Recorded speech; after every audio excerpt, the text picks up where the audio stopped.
doing? How's everybody doing? Can I get a Gouye to slide to the left? Man, I know everybody is my That's left, left. other left. I went to Oh, Eisenhower that's High you. School now. Oh, that's my right. That's my right. That's my I right. know it. And guess what? You was probably right. You was probably right.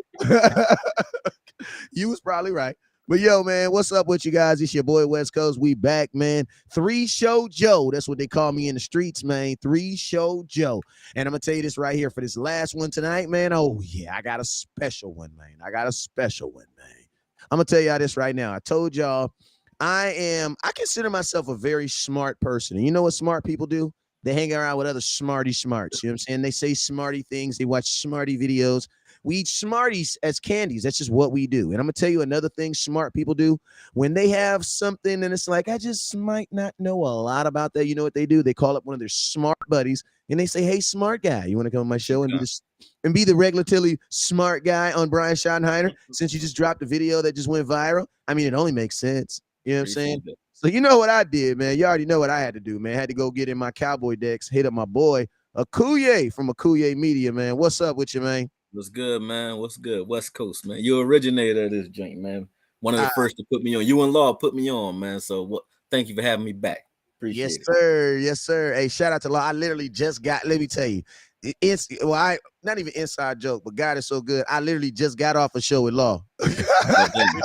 You know what Yeah. I'm saying? So, you know what I'm saying? So it's just You crazy mean how Law? You mean one of Law clones? Law was like the first civilian to figure out cloning because I don't know how he keep making shows. Law be on 24/7. I'm like, how you everywhere, man? bruh, for real. Hey, I'm 3-Show Joe. That's about as deep as you're Yeah. gonna get from your boy West Coast, unless we in the Right. playoffs. And then I'm glad I'm living on the live. You know what I'm saying? But yo, Facts. man, and then hey, man, you guys already know I got you, man. I got HTM from HTM Sports in the building. What's up with you, man? Ah man, God is good, man. Just here breathing air, talking cowboy football, man. So all is good in the world. Yes, See, you sir. I can tell, man. That's how you know you got a good gal in his life, man. Oh, God is good. You know what I mean?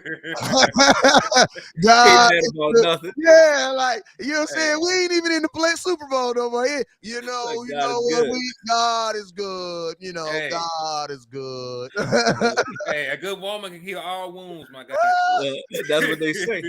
Or Say, she can create them. hey, Hey, listen to that me. too.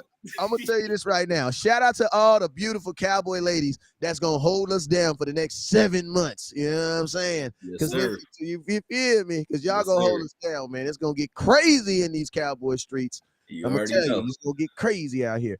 But yo, man, you guys already know whenever West Coast goes live, there's two things you guys must do. First thing you guys must do is you must hit that share button. So I need everybody right now, no matter where you're watching at, if that is on Akuye Sports, that's on HTM Sports, Yeah. that is on West Coast. Share it on Twitter. Matter One of of fact, let me them, share it on Twitter my damn self. I'm breaking my absolutely, own man. rules. Absolutely. I need every single person, no matter where you are right now, to hit the share button. Sharing is caring. I know you care about the content. Hook it up by sharing. All right. Next thing I need you guys to do, there's these three things, and it starts with the last two start with S, and it is stars, and that is super chats. What are stars and what are super chats? Stars are super chats. They are simply a monetary way for you, the content watcher, to watch the content. What's up, Donna? Hey, I see you. That is a way for you, the content watcher, to show your support by hitting that star button, man. So this is what I'm gonna do. I'm gonna go through my little nation over here, and I'm gonna say what's up to all the important people that keep the lights on over here. Let y'all know I appreciate you. It's the first of the month. I appreciate you. I appreciate you. You know what I'm saying? So let me get through this real quick. What up, Gilbert? I see you, man. I appreciate you, boy. Yvette, what's up with you, Auntie? He says HTM Sports Info. I think she needs your info. I think she's trying to give you a follow, dog. April, what's up with you? Donna Mama, what's up with you, April, Donna? Donna, she a you know, legend. hey, Donna, you know you got the man. The whole family is in our prayers. You already know what it is. You know what I'm saying? Miss Cortez, what's up with you? Miss Sammy, what's up? Sammy, what's up with you? Joshua Fisher, what's up with you? Crazy ass. What's up, Sammy? I see your boy April and Miss Cortez. I think I already seen you that. Tony's asking for someone's government information. My question is why? We're gonna go ahead and go over to YouTube, see what they're doing over there on YouTube. Let's see what we got on YouTube. Who we watching on YouTube? We got let's see who we got. We got my boy Overflowing over there, and we got my boy Richard Evans. We call him Rich by any means. What's up with your boy? He is also a part of the wrench game. If you guys don't know, on YouTube, they got them big ass wrenches, and what they're for is if your ass get out of line, they're gonna tighten you up. That's all I'm gonna say, man. You're gonna be here, and then you're not. It's gonna be like Kellen Moore, like, damn, he was here. And then he wasn't. But it ain't gonna be mutual. It ain't gonna be mutual. Real quick, Akuye, I think, are you live on your channel? I believe so, yeah. If you're live on your channel, man, shout out some folks over there to keep the lights on for you, brother. Yes, sir. Yes, sir. Appreciate Agent 9, man. He always jump on, man. I don't think my chats are updated because that's all I can. It's not scrolling, but and I can't see how many people on there. But Agent 9 joined up. Anybody else I see that's from my channel, excuse me. I mean, I'll jump on a little later and I'll holler at y'all, but that's all I can see so far is Agent 9. Maybe only one of y'all love me over here, man. I doubt that though, but maybe that's what it is. I don't know. I can't see everybody in the chats though. So hey, well, you know what we believe. Hey, Henny, we gonna tell them the rules over here. We don't believe in weird cowboyism. Y'all know what that is. No, I don't. Yeah. Weird cowboy. Boy, what you mean? That's watching content without sharing or hitting the star button. Oh yeah. Like that's I deal with that all day then, so I don't believe in it either. I feel you on that. Let's adopt that. We don't believe in that. Yeah, that's a step down for voyeurism, man. Yeah, exactly. That's just weird. We just don't do that over here. Henny, I'm about to adopt that law. Exactly. Hey, Henny. Hey, let them know, man, because I know you got some folks over there that's helping paying them bills over there, man. Shout them out. Let them know they're important. Yes, sir. Let me see. Well, there are some people doing that weird cowboy stuff we're talking. We got folks watching, but nobody has commented on the page. So I can't tell you who it is. Oh, no, I can see him. I see Jamal Porter. It's just slow. It's like the chats are delayed or something. I can see him joining in late. I'll jump back over there later. We can do shout outs, I guess, near the end, and we'll be able to see. You'll be able to see him too, HTM. You know what I mean? Because it looks delayed on my end too. So, and I can see him on this side, but I can't see him on my page. Okay. Hey, listen to me. You know what that is? That's called an excuse. But you know what an excuse is? An excuse is a fact that you don't want to accept, man. So let's just nobody love you. You feel? That's real, man. It's real, man. That's real, man. So man, we got an hour. We got 50 minutes to talk about why Brian Schottenheimer is going to bring back Run the Damn Ball, or why we should have faith in this young man. Kind of older man though. Why we're gonna have faith in this guy, and more importantly, man, exactly what are we getting, man? I got my guy Kuye, who's dropping content on it. I got my boy HTM to the left of me, who has dropped several articles. The reason why I wanted both of you guys on here is because both of you guys were actually kind of head on, with this. My approach with the offensive coordinator was this: I just want a guy who can understand run philosophies. But I bet both of you guys had content that was out before this happened. So, I wanted to give both of y'all. That means you tuned in, man. Oh yeah, he got the same download I got. It just like hit me, you know what I mean? So let's jump into it, man. Why Brian? Why Brian? Why Brian get the job, man? Who you want to go first? Go ahead, HTM. You want to go first? Kuya, I'll let you. He the guest. You the guest, man. He know. I got you. I like your hospitality, man. You ain't gonna be the guest next week, though. I'm gonna tell you this: you get your own damn water. I don't do that, bro. One time, fast, man. Watch it. Go ahead. But no, seriously, I looked at him first because he was already on staff, and I wanted to just take a peek. And I said, well, do we even need to shop? Because when they said that Mike McCarthy was going to be calling plays, I didn't understand the logistics of it. So I just looked at our own staff and I saw that we kept him. And then I said, okay, well, let's see what he actually can do. And when I looked at his stint in Seattle, thought he did pretty good. And I wanted to see exactly, like, it's one thing to look at stats because we look at Kellen Moore just to give him some credit if you want to give him any. When you look at stats as far as like how much he actually runs the ball, where we rank in running, he actually ran the ball enough to rank high enough with running, right? But it wasn't about how many times you ran per season. It was about when we ran and situational running, and then the way we approached the running game that actually was the difference maker for me. So I didn't want just another guy who ran the ball 550 times a season or 520 times a season. I don't really care about that. How do you run the ball, and what effect does it have on the game and the way you call plays? And Brian Schottenheimer just jumped off the page to me once I started looking at his film, because he was a guy, number one. Him and Mike, I got to give Mike Solari credit as well, because the way they both approached the run schemes was just a aggressive slaughterhouse type of a style. Like they want to pound you and then pound some more, and then use that attrition to kind of confuse defenses and make them come forward. You load up the box so they can get behind you, and that's what they're doing. And it's also progressive, where Kellen will come out. Sometimes you might see us. We know we're going forward on fourth. We did this a couple times this season. Sometimes it was successful in the air, but we did it a couple times this season where they knew they were going to go for it on fourth down. And on second down, they might have run the ball. It might be, third and short. And instead of running the ball on third and short, they'll throw the ball on third and short and then throw the ball on fourth down. Now we're forced to throw the ball on fourth down without making any ground or gaining any ground. And we'd be doing that out of a spread look, empty backfield, where there's no, even though it's short yardage, there's no threat of run at all, which makes it easy for a defense to kind of figure out what you're doing pre-snap because you have an empty backfield.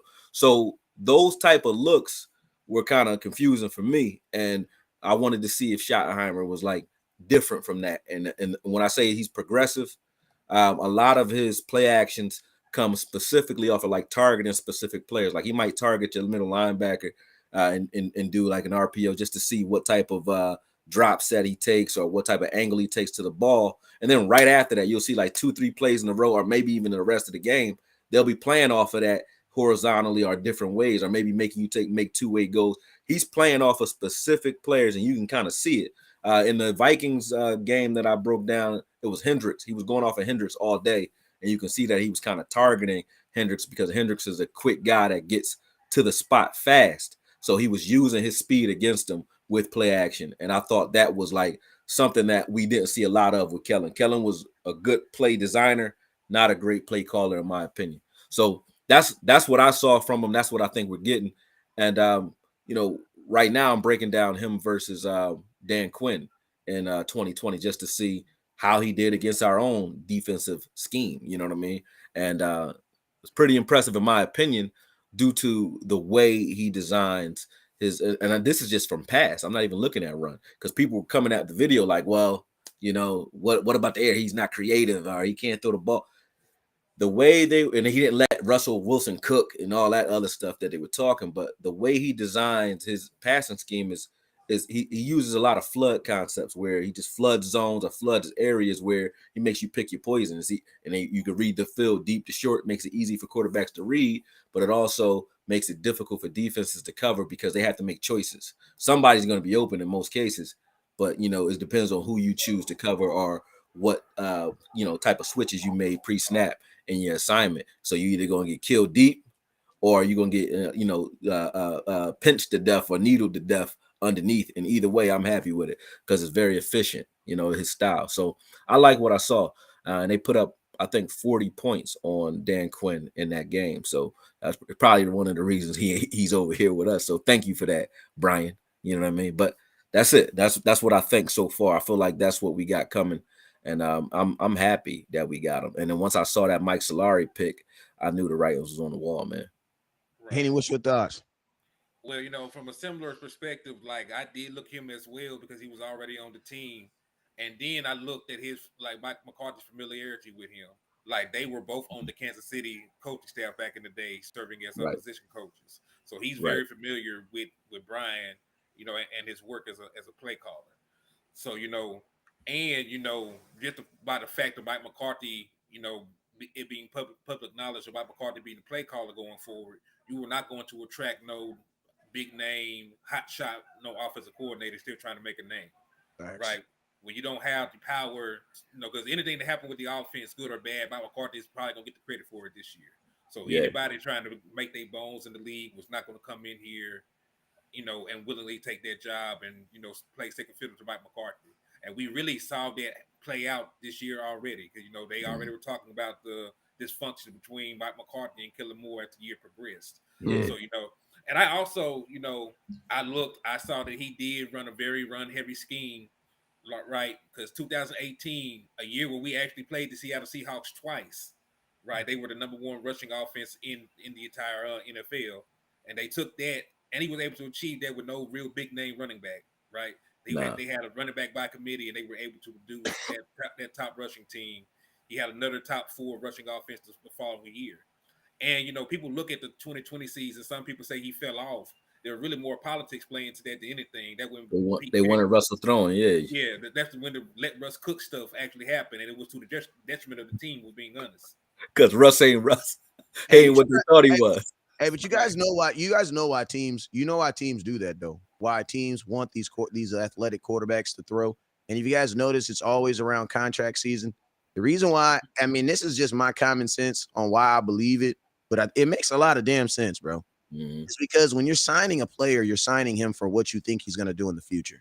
You're signing a guy that's athletic. You don't think he's going to be running around in the future. You know what I'm saying? And you also know there's going to be a diminishment of his athletic abilities. So what do is you start it now. You know what I'm saying? Because think about this. Once I start paying you on an extension, I'm no longer paying you on what you can do. Oh my God, this is from above. When I'm paying you on an extension, it's not about you doing what you can do. It's about doing what I want you to do. Because guess what? Dak did whatever he had to do before he got signed. After he got signed, his entire game changed. Yeah. And it's like, and it almost, you know what I'm saying? And it's almost like the bag, a part of it, because think about this. When you're cheap, teams are like, bro, do what you got to do. Shoot, jump on your head, jump in the end zone, land on your head and your neck. Nobody cares. Nobody cares, bruh. Nobody cares. You're only charging me $300,000. As soon as you're making and listen to me, this is not Dak's fault either, because I know a lot of you guys are going to then hold that against him. Like, that's not his fault. That's you know what I'm saying? No. That's not even play calling, but it's like, as someone gets more expensive, when someone's taking up, and that's just any position, man. When when you're taking up, it's like a bank. You know what I'm saying? If the bank loans you most of their money, you technically own the bank. You know what I'm saying? Because you're the one that's in charge now. Yeah. So it's like, you have that same type of mentality where it's like, some guys like Aaron Rodgers, you know what they said? Bruh, I own their Packers. You see how much we're going to do what I want to do. Why? Because financially, I'm the one that can call the shots. You know what I'm saying? Yeah. Where you have a guy like Dak, and listen to me, I don't think that an Aaron Rodgers mentality would even work in Dallas. So I think Dak did it correctly. You know what I'm saying? Whatever you did, Dak, it got you $160 million. So I ain't never going to tell you did it wrong. You know what I'm saying? Because what worked in Green Bay will not work in Dallas, because Jerry Jones will fire your ass. What happened with Jimmy Johnson? Like, he takes Jerry it Jones personally. does not deal with Jerry Jones will fire your ass. Oh, he hold a grudge. Like, you remember, Green Bay is owned by a whole city. Like, it's a couple people that was like, I ain't that mad at Aaron Rodgers. But Amari Cooper, i.e. Amari Cooper, is on the Cleveland Browns because, you know what I'm saying, because of obvious reasons. Yeah, he said some shit about Dak that he should have said. I believe he said it now. They said he said that, like, Dak was the black Kirk Cousins or something. Everybody was like, that's conspiracy theory, but he was gone pretty fast after that rumor came out. So he must have said it. Yeah, I mean, and think about this. It's crazy, man, because it's like, when did Kirk Cousins become like I'm not saying it's like trash. I mean, obviously it's not Beyonce, but it's not like I mean, come on, bro. I mean, what is Steve? Come on, man. She ain't Beyonce. And that, you know what I'm saying? Yeah. Like, he ain't that bad though. It ain't that far off. You know what I'm saying? But Henny, go ahead. We'll go ahead and make your point, my boy. Nah, you good, man. But yeah, once I figured that, there was pretty much the writing on the wall. It didn't help that the Dallas Cowboys, they were rumors circulating about him being the guy while Kellen Moore was still on the damn team. So, where there's smoke, there's fire. So, it's not hard to put 2 and 2 together. So, once I saw the rumors circulating, I saw that he was somebody familiar with Mike McCarthy. That's when I did go back and look at some of the numbers for him. And hey, like, he's a great offensive coordinator in terms of the run game.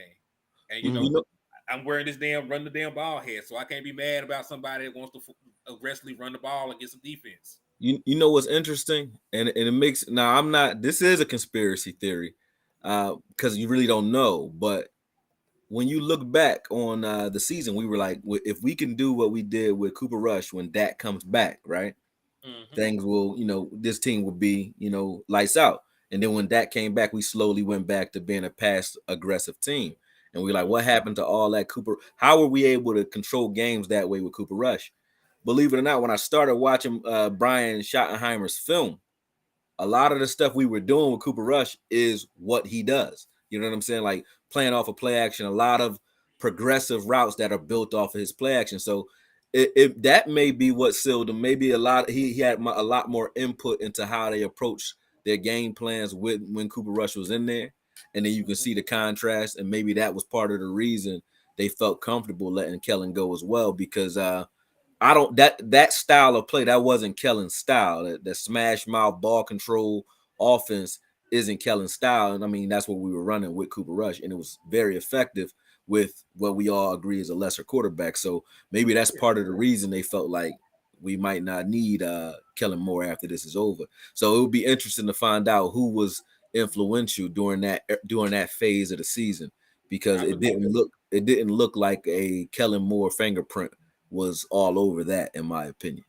I agree with that thought process, because you got to think about it. Like Schottenheimer was working as an offensive analyst for the team, so Right. It would be right in his wheelhouse to break down how we should approach the game plan. Like that input. And then we already got 3 years of offensive play calling from Kellen Moore. Like he literally had Dak Prescott throwing the ball 45 times in 2020.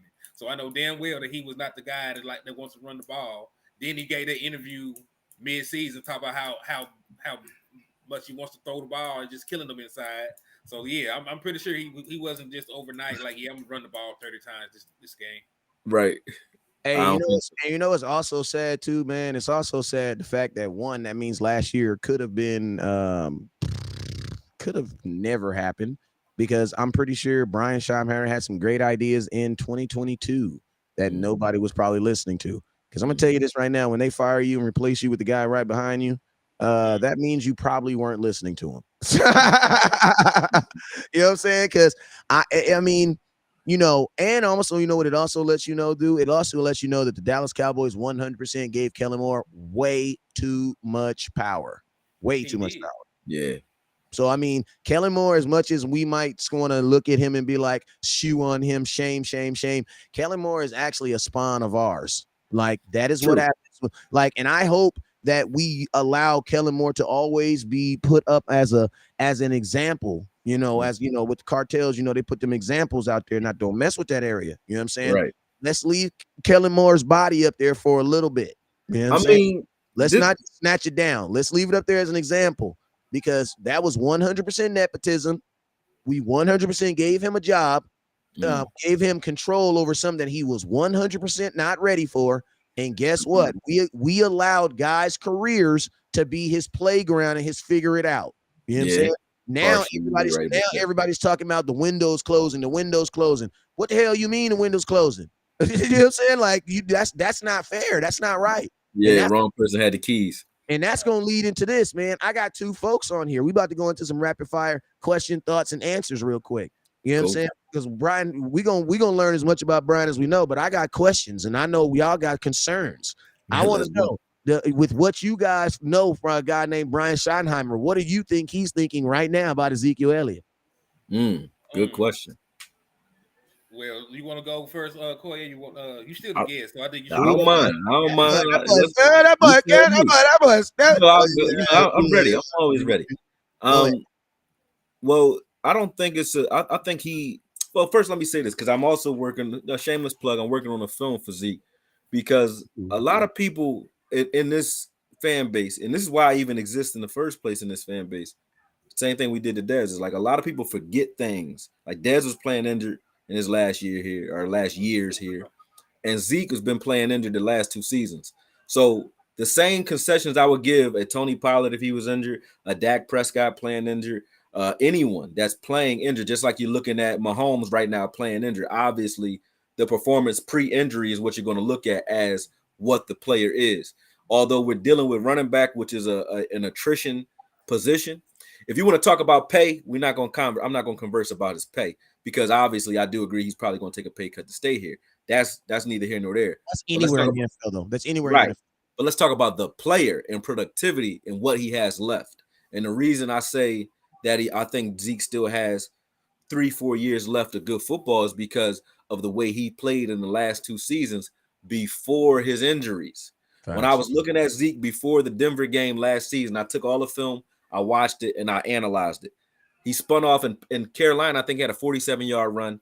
He was having a great game that game. He got injured twice in that game, his knee, and he fell on the pylon, I think, in that game and in the Giants game, he fell on the pylon. But he got injured twice in the Carolina game and then injured in the Giants game and then KC game. You know what I'm saying? So he was getting banged up, but prior to that, and then Denver game as well. But in that prior to that Denver Broncos game, Zeke Elliott, I was fine with the way he was running. Not that I didn't think Tony Pollard should get some carries. I mean, obviously, Tony Pollard's a home run hitter, but the way Zeke was running pre-injury, I was fine with.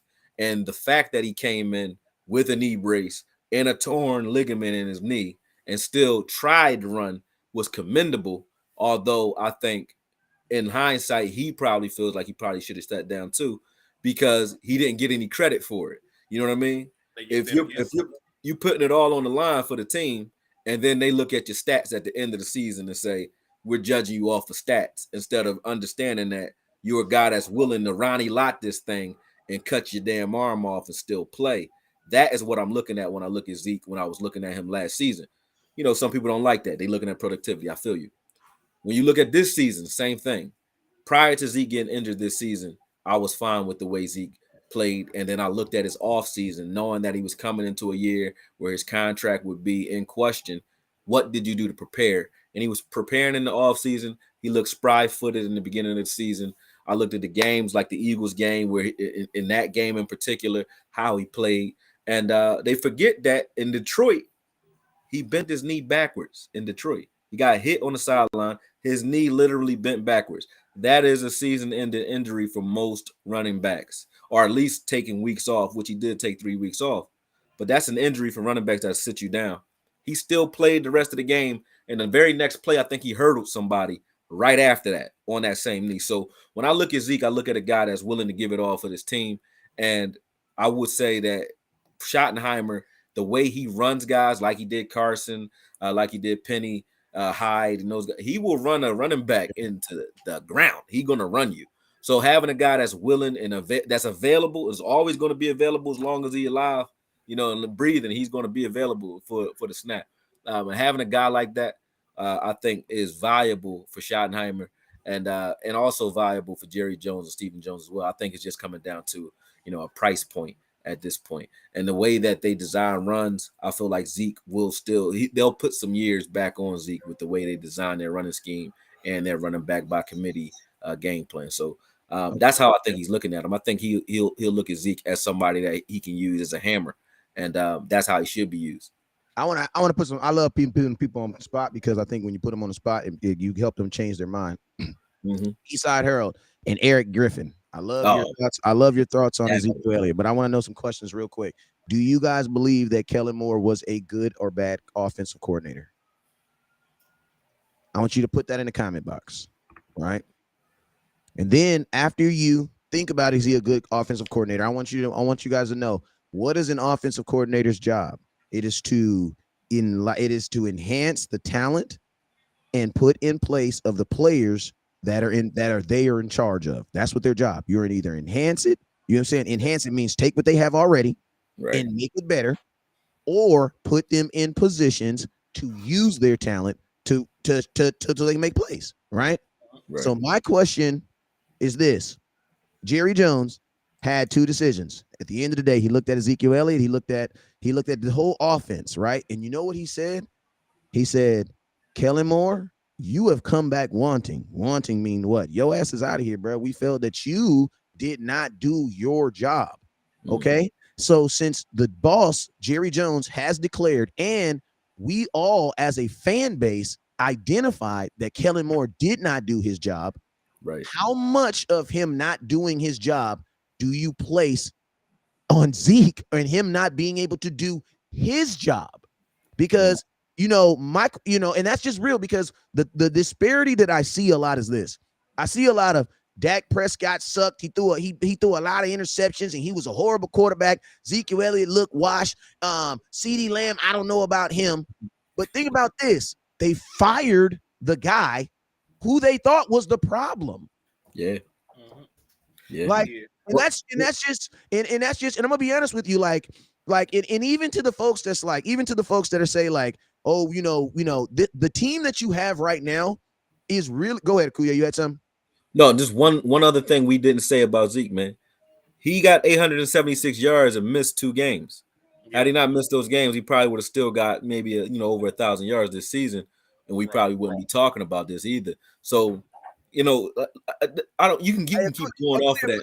I can keep you. It's gonna come off as excuses, but I just look at. I don't think it's an excuse. Hey, but listen to me. Say what an excuse is. You know what an excuse is? An excuse is a fact that you refuse to accept. Because I'm gonna tell you this right now, Akuya, if you tell your daughter to be home by 11 p.m. and she walks in at 11:45 with dirt all on her shirt, you have one or two things you can do. She's gonna say but Daddy, my car broke down, my phone was broken, and I couldn't call you, so I had to change that tire just like you showed me, and I did, and it took me 45 minutes. Now, guess what Akuya can do? Akuya can look at his daughter and say, you know what? That is an excuse. You were still supposed to be here at 11 o'clock. Yeah, you're right. Guess what? It is an excuse, though. It is. But it's a valid one. But it's still a fact. So guess what? We don't mind you guys calling what we're saying an excuse as long as you don't call it non-factual. As long as you don't call it non-factual, we're fine with it. You know what I'm saying?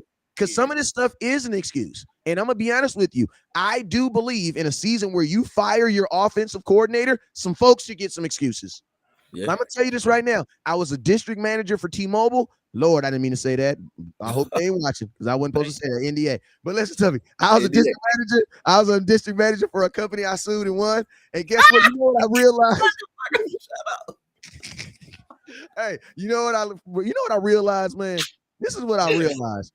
It is easy. I'm just saying. Cut that out. All right, because we're going to have to edit that out. Edit the hell out that. We're going to edit the hell out that later. You gonna say it loud. Who on the NDA says NDA loud as shit?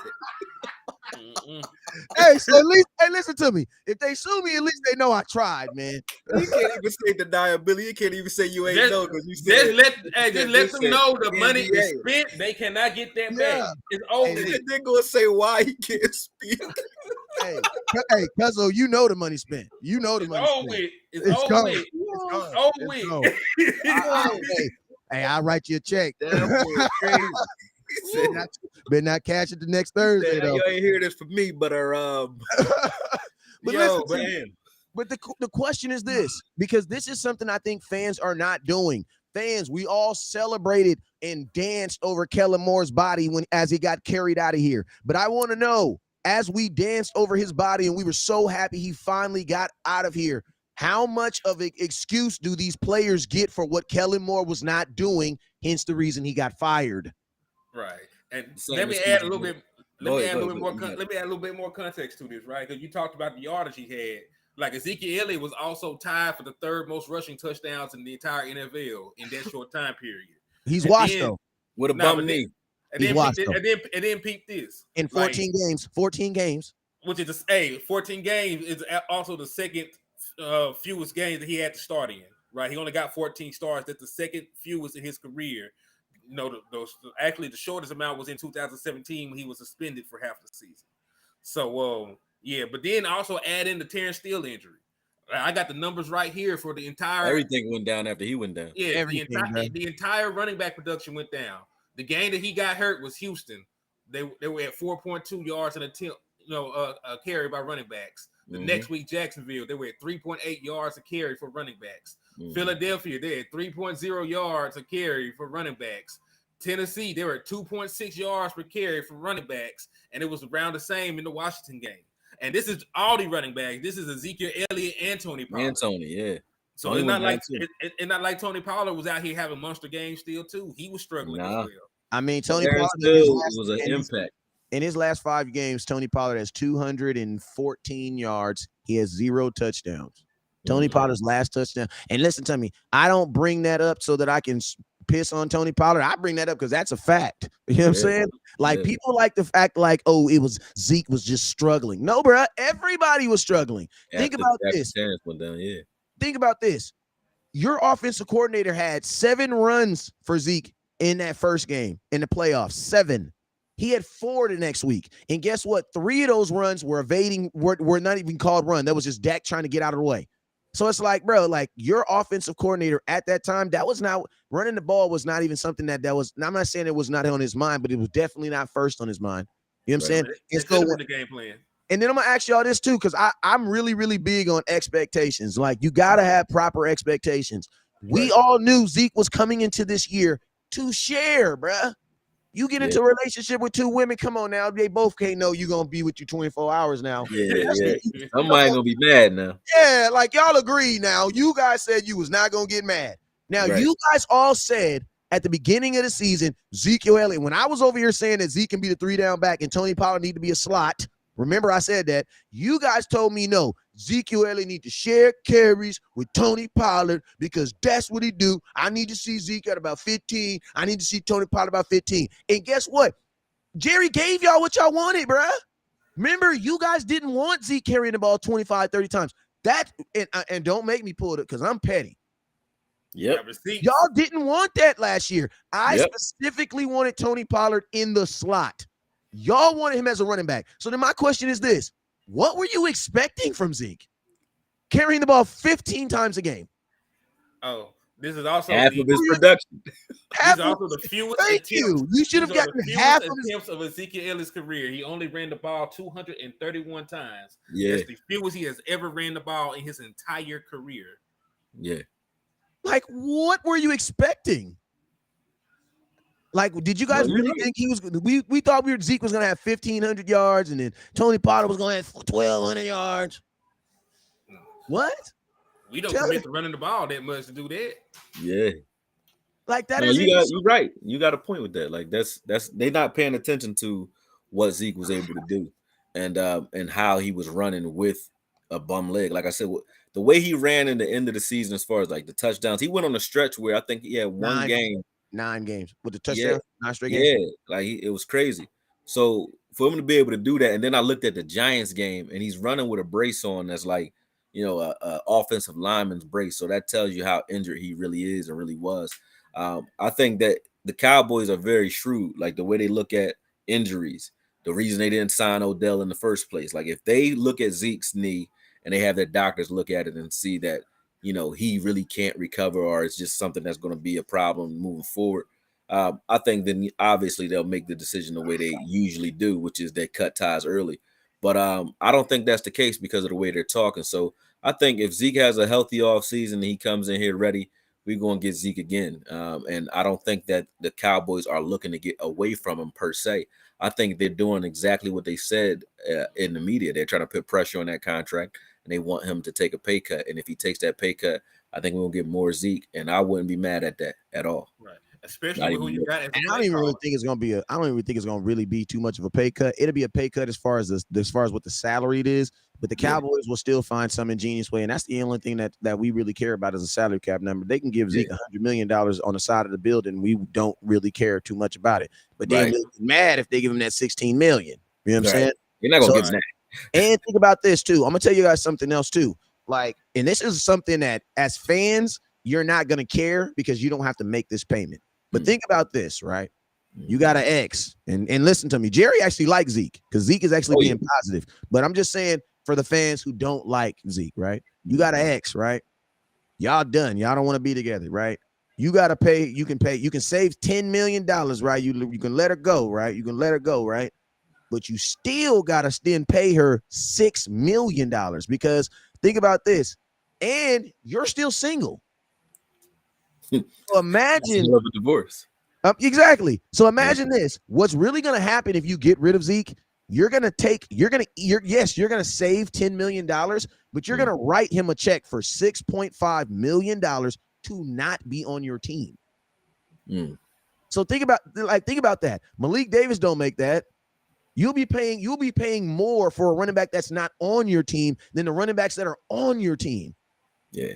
That's like, it's like realistically, the best thing for the Cowboys to do, if Cowboy fans get out of their opinion, out of their faults, out of their like feelies, the number one thing which you want Zeke to do is to be Zeke under this new or offensive coordinator, because not even just the contract. Like, think about this. Even if the Cowboys don't touch the contract, the Cowboys just want to save money. But my question is this: why are we saving money? Are we saving money because we're about to go do what? The Cowboys are making it very clear that Trevon Diggs is a guy that they're not really trying to sign right now, or they wouldn't be doing him the way they're doing him. You know what I'm saying? So it's you get what I mean? So it's like, why Cowboy Nation? Why do you guys always put this pressure on your stars or guys who agreed to have contracts that they are, and your team does not even spend the money? So my question to you is, what are we gonna like? I get it, Akuye. We saved $10 million. What do you think Jerry's gonna do with that $10 million? Like, are we gonna use it to better this team? My question is this. So the real question is this, and I want to tell y'all the fans, the real question you're really telling yourself is this: hey, bro, it's 8:00. It's too late to go outside. Close that garage. Thank you very much. The real question you're asking yourself is this: do you want to give $10 million for Zeke to be on this team? Or do you want to save $10 million so that Jerry can literally just put it in a bag and just go swim in it? Because he's not going to do anything with the money, bro. The history has shown that, honestly, sometimes it's really just keep the player, bro. Think about this, Akuye. Everybody wanted to save this money with Amari Cooper. What did you do with the money? Nothing. So, bro, like some of y'all, we should have just kept him. Yeah. Especially for what Michael Gallup did. Yeah, Michael Gallup's not ready yet, man. And hopefully he gets back this season. But yeah, we could have kept Cooper and things probably would have went smoother this season. We know that. Everybody know that. But the way it looks, like you're right. You wanted something like if they did cut Zeke, would they do anything special with that money? I mean, other than probably pay Tony, you're gonna have to still sign Dono. And you just said it. They don't want to sign Trayvon this season. They're gonna make him wait another season before he gets his any money, if at all. Which I think you got to do at some point. But I can't think of what they would do with it. So if you're looking at it from a business standpoint, I don't think, although on the paper you save money just to keep on the cap, but I don't see anything that they're really going to do as far as splashes, unless Odell comes into question at some point. Maybe that's an idea, but I don't want to go into a season with a new offensive coordinator with question marks at running back, because Tony Pollard is injured. Both running backs. Tony Pollard is injured, and like I said, Zeke is a guy that will cut his leg off to remain available and run on nubs. So you got a guy like that coming in with Tony that's injured. I feel more comfortable with that, even if you were to go out and draft a guy like Robinson. Like everybody keeps talking about Bijan Robinson. If you were to go out and draft a guy like that, you're not going to find out, what he is until the season starts. And then, young running backs, they sink or swim. So if he's not ready, fast too, bro, fast. Yeah. So if he's not ready, then what do? And you got a offensive coordinator that's coming in, and now he's under pressure because we're coming in with a lot of question marks. So I think you go the stable route, and then you cut ties, or you put yourself in position to cut ties with maybe an extension or some other form of pay cut, however you want to go and do it with Zeke. But maybe give him a heavy incentive contract where you get the best out of him for the next 3 years and make him earn every dime that he gets, if you want to do it that way too.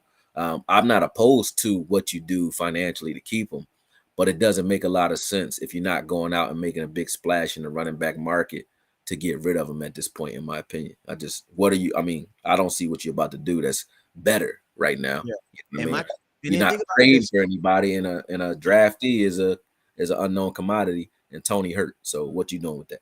And then my thing is this too, fellas. Like, we just lost in the second round of the playoffs. We should be trying to do things that only make our team better, period. I don't give a damn about Jerry Jones' pockets. Like, are we serious right now? Are we really trying to sit up here and try to debate? Oh yeah, we're gonna, Jerry, we're gonna save $10 million here and throw it over here on the left. For what? For what, bro? For what? Jerry's a billionaire, bro. No, I only when you lose in the second round of the playoffs, I only want to hear about doing stuff that makes us better, even if it means paying somebody. Right. And listen, like, you already saved like over $20 million just by giving Dak Prescott a contract extension. So like, you don't have to cut anybody you don't want to cut. Like I said, you'll probably rework a deal with Ezekiel Elliott, get a little cap relief, and keep the player. They already are talking about tagging Tony Pollard, which is only going to cost you $10 million. You just paid Dalton Schultz $10.5 to play this season. So $10 million is not really a big deal nothing. for the Dallas It's Cowboys. really nothing. Right. And even if you were to extend CeeDee Lamb and extend, Diggs, it's an extension. It's not really going to affect this year's salary cap. So, like there is really nothing you have to clear a ton of salary cap to do this offseason. Right. So, especially with the way that we bargain shop during the damn free agency market anyway. Like we'll sign another 30-year-old wide receiver to been on about 4 or 5 teams, and we'll get excited about it. Yeah. In the off season, we'll do our videos and content creators and shit. Yeah. But outside of that, we're not really gonna go out here and go to Louis Vuitton and shop for no skill position player. We might go to Ross. Yeah. Hey, Henny, my thing is this: who replaced the disrespect of Cowboy fans? The disrespect of Cowboy fans. I want to know before you get rid of Zeke, who for sure is giving me 12 touchdowns rushing? Because nobody, you are literally saying get rid of your leading touchdown receiver, rusher, anybody. Nobody had more touchdowns than Zeke on this team this year, and that's who you want to get to. So I want to know before you do that, because 12 touchdowns, that is noticeable. Right. I mean, the only running back that would even be under contract, if I'm not mistaken, would be Malik Davis if you were to cut Ezekiel Elliott. Because Tony Pollard, I know he's probably gonna get tagged, but he is technically a free agent. So you will go into the season with Malik Davis as your only running back on the roster when you have a run dominant offensive head coach and a new scheme for everybody. It's gonna be Dak Prescott's first season in a new offense. Right, because even with Scott Linehan, this was a version of the offense they were running there with some variations. So this is gonna be brand new for Dak Prescott, probably new verbiage, and then this is gonna be a lot of moving pieces. So you need a run game to support that quarterback. Something else too. Go ahead. Something else too. Like shout out to Davey on Davey 84 on my page, man. He talking about Zeke's run and pass game being one of the worst. When you mention the pass game. Like again, we always causality is a real thing, right? Nobody wanted to believe it when Dak was coming in and he was learning, and the pass game just went to shit. And they're like, "Well, we wonder what it's the receivers. It's a young quarterback that's developing, is what it is." You know what I'm saying? And you need to just say that and then take the heat off of everybody while he develops, instead of acting like it's someone else's problem. Right. And it's funny that Zeke started to decline the moment Kellen Moore got in here. He started declining, and so did his passing off. Zeke was never talked about as a guy. He wasn't like a route runner. He wasn't C-Mac or Tony, but he was never talked about as a guy who couldn't catch or who you couldn't throw the ball to. He actually used to break a lot of screen passes open. We don't screen at all anymore. At all, brother. So that's another thing that I was looking at in the film with Schottenheimer. That West Coast style passing scheme, where there's a lot of short passes, a lot of misdirection, hitch type of stuff, smoke screens, all types of stuff that play off of the defensive line's aggressiveness. We're going to see a lot of that come back. And that'll help not only Zeke, but Tony as well when it comes to getting the ball into your playmakers' hands fast and letting them do what they do. And that helps Dak too, because we all keep talking about, I see Eastside Harold saying we lost to Purdy. Purdy was throwing the ball to his playmakers short and letting them run. Akuye, you know what? Listen to me. I'm not trying to be rude, but I only got like 10, 12 minutes with you right now. There's something way more important than what he talking about. Nobody care about that. I got a question though. What is Schottenheimer's thoughts on a fullback, bro? Because I'm gonna tell you this right now too. Something else that also changed with Zeke also too is Zeke ran with a fullback when he was in college. The Dallas Cowboys, some of Zeke's best seasons that he had was with Keith Smith in front of him. The Dallas Cowboys, for the finances, and I'm going to tell you this right here. It was also financial, but I'm going to tell you another reason, the real reason why I believe why the Cowboys went away from the fullback is because Kellen Moore valued an extra receiver who can catch the ball versus a guy who can only simply there to block. You know what I'm saying? So that's why he went. That's why his system went totally away. And guess what? They kept up. They would always have a guy like a tight end that would go out there and do it. But he always wanted to have that extra catcher versus the extra fullback. So I want to know real quick, man, because we got like 10 minutes. Do you guys think we will have an implementation of the fullback? Because, bro, if that's the case, man, we definitely gonna see a new Zeke. If somebody else is gonna hit the linebacker and he doesn't have to. Like I'm just saying, like you When will see a you difference. look at Solari and Schottenheimer, they didn't use a fullback in Seattle, but they did bring in always an extra lineman.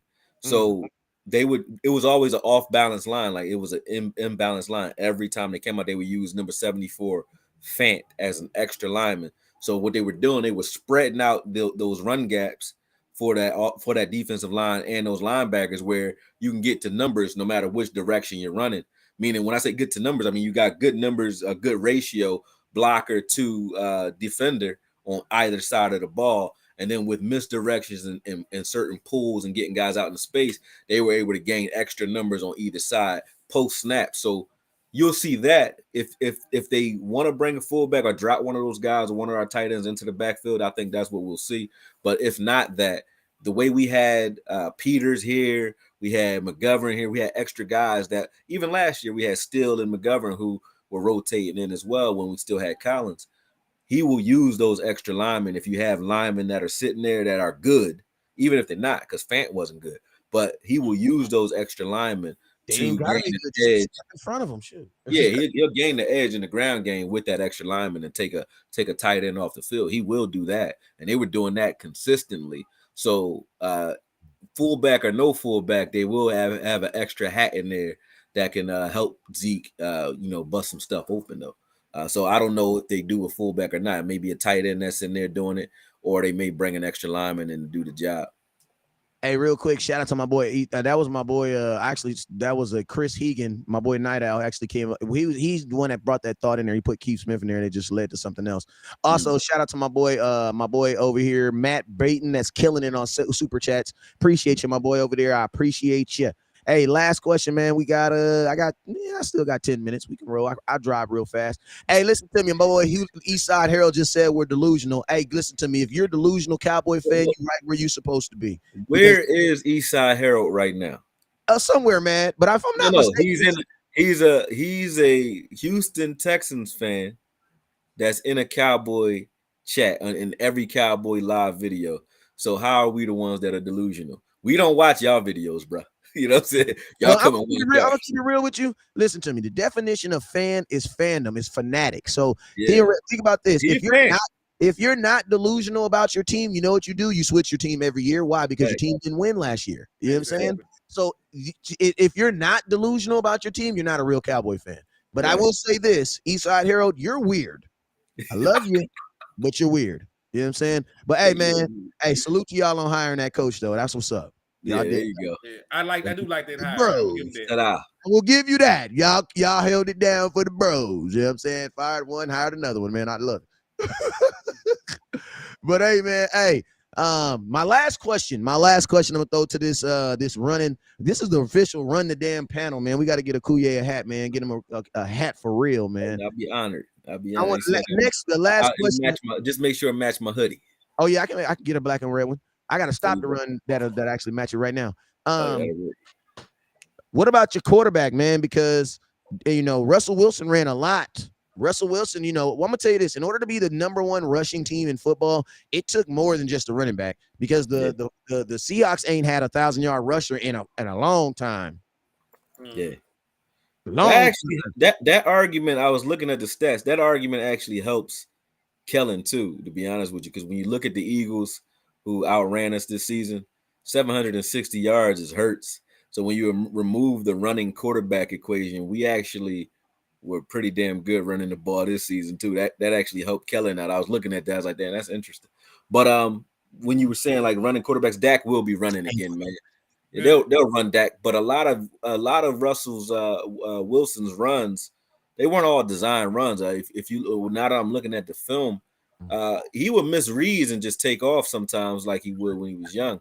So he got some of that going on, which Dak doesn't do that half as much as he used to. So although I think we'll run, I expect Dak to be somewhere near where he was this season, which is like 200-300 yards rushing, not anywhere near what people would expect from a natural running quarterback, because Dak ain't as spry in the feet as he used to be, man. He's not as fast as he used to be either. So with that said, and like you said earlier, I don't think they want him running his style of runs because Dak will run right into your face. So with that said, I don't think we'll get as many are much more design runs than we already got. You just might get better designs, which I'll get into in the film. But yeah, I expect him to run about the same amount of times, or give or take. 300 yards is what I expect from Dak. I don't, because even when you look at, like I said, Russell Wilson's runs, a lot of his big runs were coming from the fact that he just everything broke down and he just took off. You know what I mean? Right. As long as they're calling up run plays for Dak Prescott in the red zone, I'm fine with that. Because Yeah. in between the numbers, like you said, I really don't want Dak Prescott taking too many unnecessary hits. Like Right. maybe run for occasional first down if the play breaks down. Right. That read option and the RPO in the red zone, that was a big reason why he was able to be successful in his first couple of years, while he was developing as a passer. Because people forget, like Dak Prescott didn't run for a bunch of yards, didn't either. But each of his first 3 seasons, he rushed for 6 rushing touchdowns. Yeah. So that did help level out. But also something I noticed from looking at Russell Wilson's numbers for these 3 years when he was with him, he threw for a bunch of touchdowns, even though they were running the ball a lot. I think part of that was due to the fact they were running at such a high clip. They were forcing a bunch of single safety high looks. Yep. So I think there was a bunch of 1-on-1s across the board. And Dak Prescott, you give him some easy reads, he will dismantle you, carry you up, bro.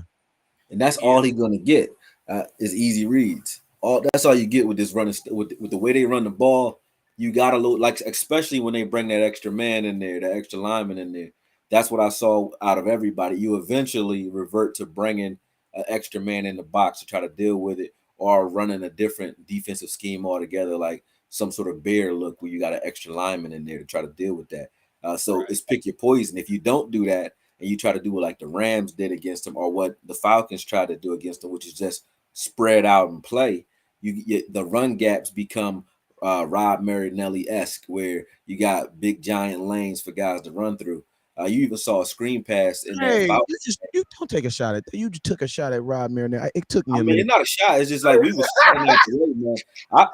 I'd took put me a that minute on to catch film up to it too, Kuye. we had a gap that was so crazy because we stunted out of the middle of the field. Both defensive tackles stunted outward. And mind you, the defensive tackles were 5 pounds bigger than you. They were like 5'10", 220. Yeah, they were some undersized as defensive tackles. Bruh, they had us 3 out there playing defensive tackles. Right. But hey, that's true.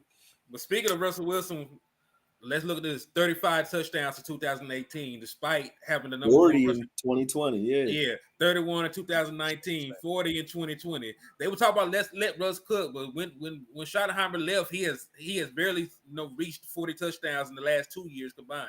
He threw for 25 in 2021 and just 16 this year.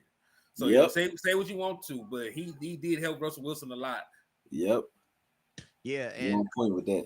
That's he ain't looked the same since Schottenheimer left him alone. They ain't been looking right. Yeah, man. Hey, listen to me, man. It really looks like, man, the community, the people's watching really love what we did here tonight, man. So we gonna man. So we gonna listen to me, Kuye, if you down, HTM if you down, man. We gonna continue this. What is it? What is today? Tuesday. We gonna continue this next Tuesday, man. You know what I'm saying? And then we gonna not next Tuesday. Not next Tuesday. Whenever. I'll be in Columbia next. Well, I might be able to stream from the hotel though. So we probably just check with me on the weekend, and then I'll let you know how our setup is there. And I'm taking my laptop, so yeah, we might be able to do it from Columbia. Oh, bitch.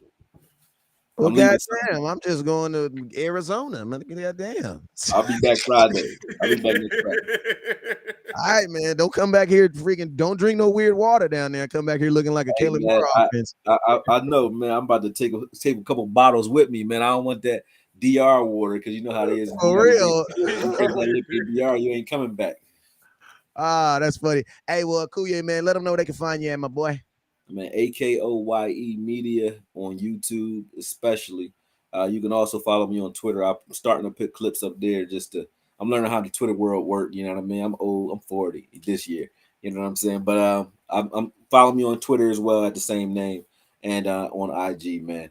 For boxing content, especially on IG, and YSM. Shout out to YSM Sports Media as well. You can see me there.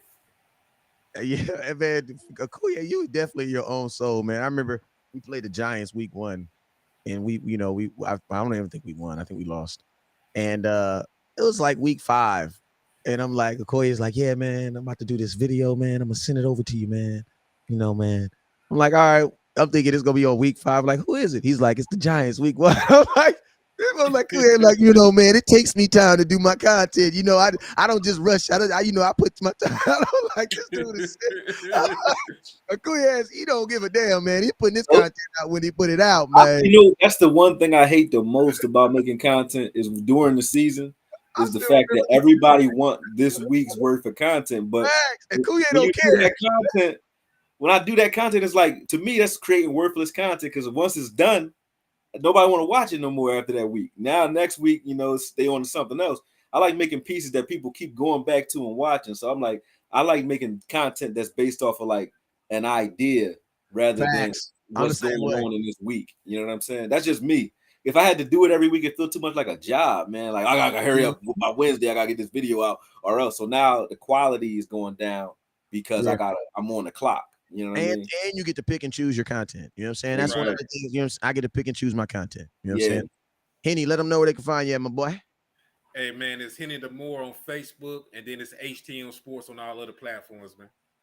Shoot, I heard that, man. Hey, you already know where y'all can find me. Anywhere there's a cell phone signal, anywhere you can stream. If you can just get a bar, all you got to do is type in West Coast Cowboy, and I'm gonna pop up like this.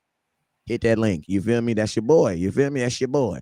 Hey, man, I want to thank everybody that watched tonight, man. I appreciate you guys. Listen to me, man. It's going to listen as we get further into the black, and y'all know what the black is. The black is that month between May and June where there's nothing going. You know what I'm saying?